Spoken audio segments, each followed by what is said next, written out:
If we truly want to solve the housing crisis that we have heard over and over again, you and I, Madam Speaker, then the right thing to do is to vote no on this policy in front of us right now. Madam Speaker, we've heard the arguments, we've heard the data, we've heard the stories. And I would tell you, Madam Speaker, that for every story that I have from a tenant, I have 2 or 3 from a housing provider. There's balance there, Madam Speaker. Madam Speaker, you know, this is my 9th year in this body.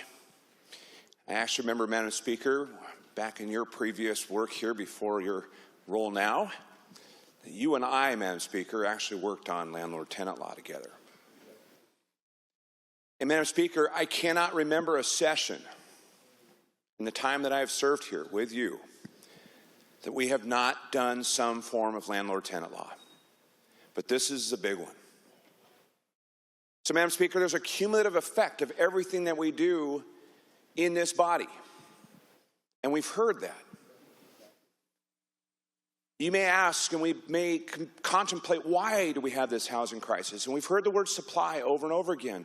But, Madam Speaker, how do we get here? Why do we have this problem? I can tell you, as somebody who's been a housing provider for 30 years, we have not always had this problem.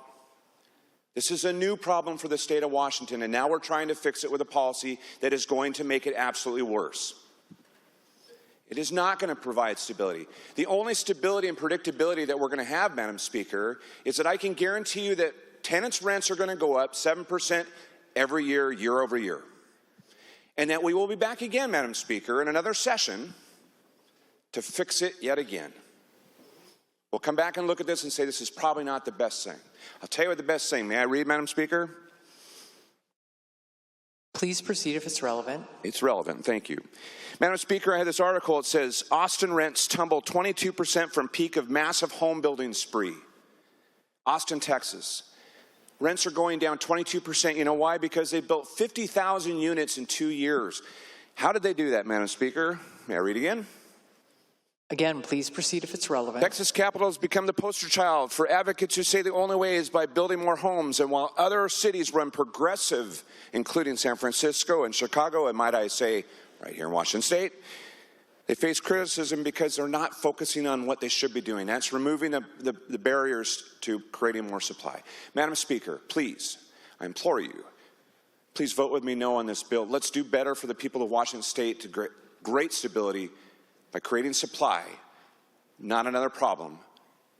Vote no.